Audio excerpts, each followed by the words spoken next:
Hello, fellow Sudokans, and welcome to Zen and the Art of the Guardian Sudoku Puzzle. It's Monday, the 26th of June 2023. Another week has begun. And in a moment, we'll be playing the beginner level game. They call it easy level. I call it beginner level from the Guardian. Oh, I've just realized it looks like a heart on its side. Almost. We've almost got a heart shape. A fallen heart on its side. I'm just looking at the grid now. If you're new to the channel, welcome. And this is really kind of like a daily blog of mine, and with a Sudoku thrown in for fun.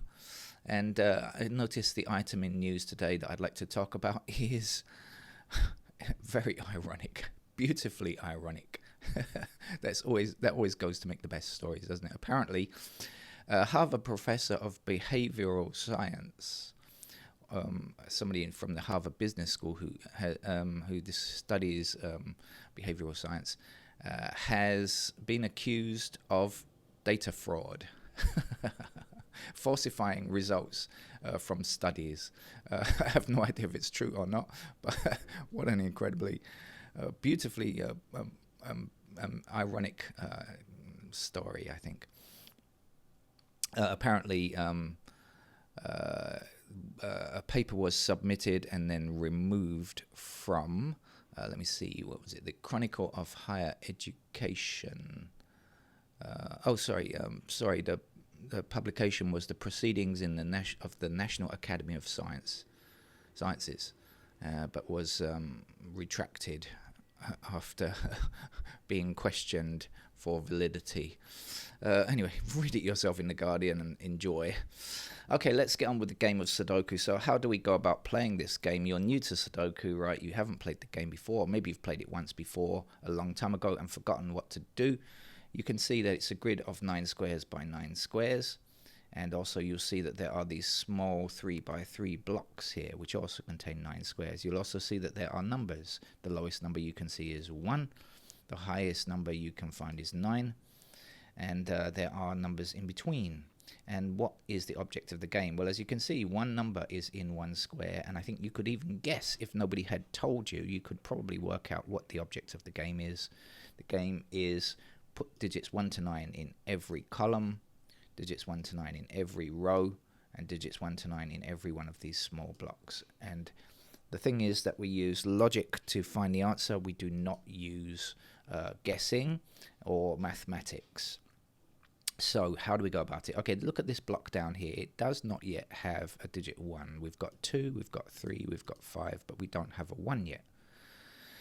Now, when we look for surrounding ones, actually, if you're using a computer, you can click, it clicks up, and that's pretty easy. But if you, actually, I recommend you, if you start playing, probably start with pen and paper, pencil and paper or something. When you first start playing is a good idea. And now this 1 blocks down here like this. What do I say blocks? Well, what I mean is it can't reappear in this row. There are only 9 squares, so each number can appear in its column once.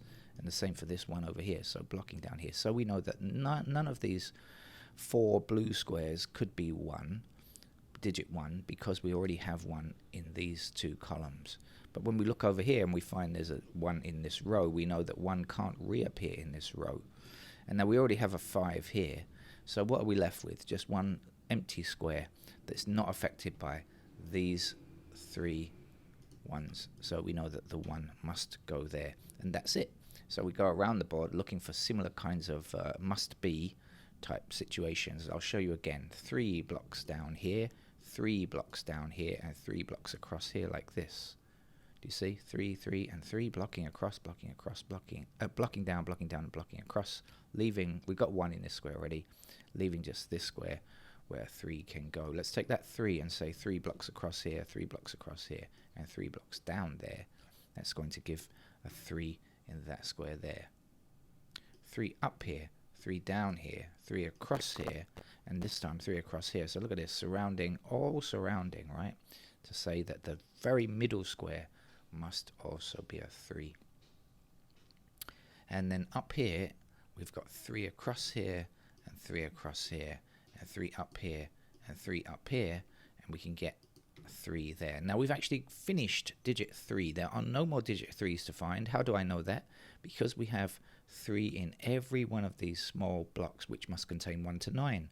So there's only enough room, or you could say 3 in every excuse me, in every column or in every row. The same thing is true. So 3 is finished. What else can we do? I can see a 5 blocking down here and a 5 blocking across here. So I know that in this small sector here, 5 is going to appear in that square there.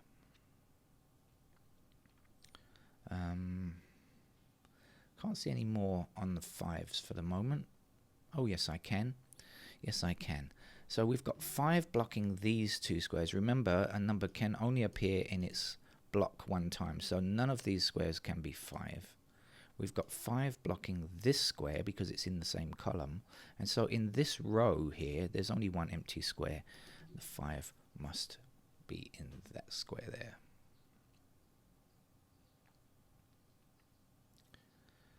Getting the hang of it? Good. Didn't take long, did it? Right, so shall I just leave you alone now to get on with it? Alright, I'll guide you a little way to the end of this game, and then after that you'll be ready to go by yourself and play the game by yourself. Okay, now here's something interesting. In this column, what are our missing numbers? We don't yet have 2, we don't yet have 4, and we don't yet have 9. Okay, 2, 4, and 9 are missing.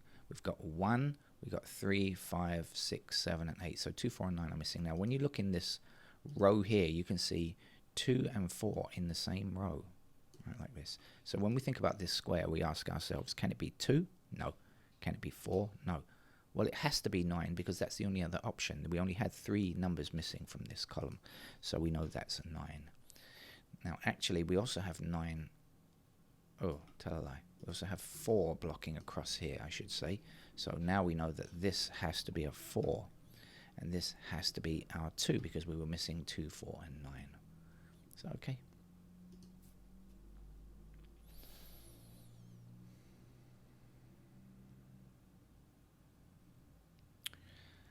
Yeah, so that's the basic idea of the game, and you just have to look around.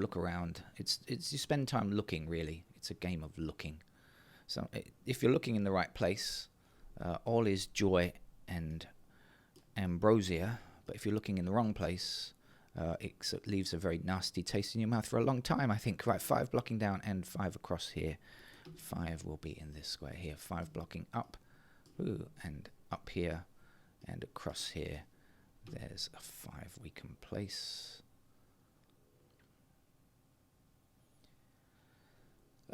What else can we do? Let's see. By the way, if you are new to the channel, I never play any of these games ahead of time, so you're always watching me play live without working out the answer ahead of time or anything like that. So I have no idea what the final answer to the game is. We have 8s blocking up here. This is going to be an 8 in this square.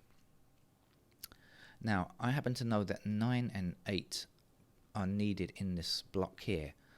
And I see that 9 and 8 are blocking this square here. So that means that 9 and 8 will have to be in these 2 squares. And there's only 1 square left, right? The other number that we need here is a 6. We've got 8 and 9 in those squares. So that means 6 must be in that square. Now that 6 will block this square from becoming a 6, but we don't have a 6 in this row yet. So we know that the 6 must go there. And we can finish this row with a 7. Now we have 7 blocking down here, and 7 blocking up here, and 7 across here. So in this middle section, 7 goes there. We'll take the 7s across all the way, and that's going to give us a 7 there. 7 blocking down here and 7 blocking across here means that that is a 7. By the way, if you think I'm finding these quickly, it's just because I've played a lot of games over the years. You can play it just as quickly, and in fact quicklier. It slows you down when you're making these video recordings, but you could do it faster than this with just a couple of weeks of practice, I'm sure, and just a modicum of logical understanding. We have 5s blocking across like this, and 5 blocking across like this, and 5 up here. That's going to put a 5 in this square. 5 going up to the top like this, and 5 across here means that that's a 5. Now we've actually finished all of the 5s. We've got 3, 5, and 7 complete. There are no more 3s, 5s, or 7s to look for. We'll keep that in mind.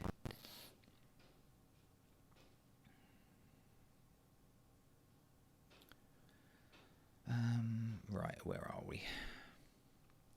Let's deselect these digits because they can be a bit distracting.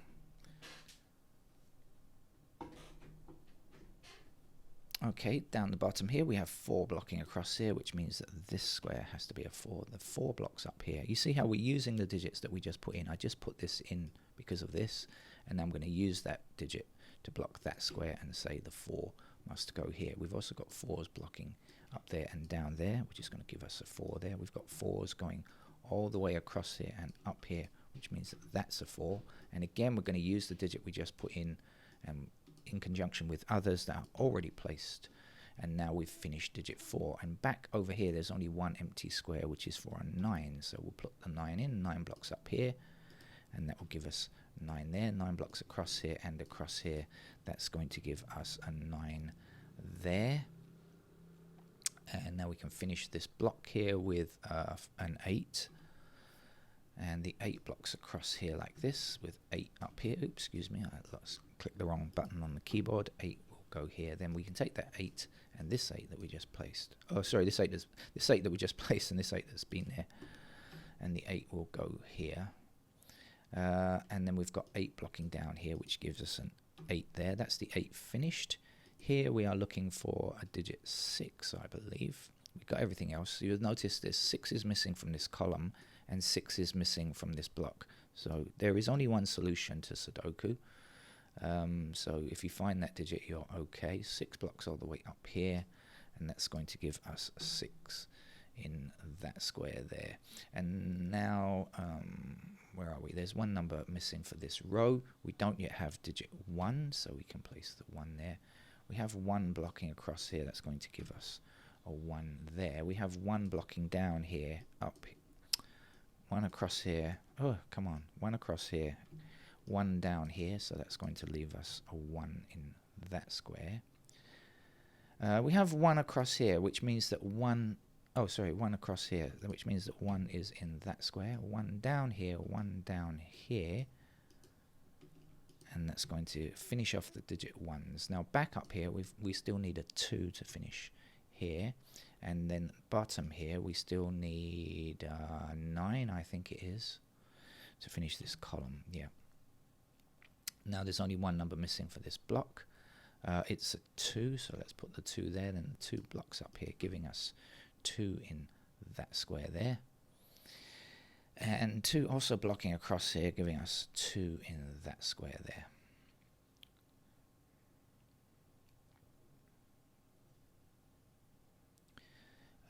There's just one empty square in this row.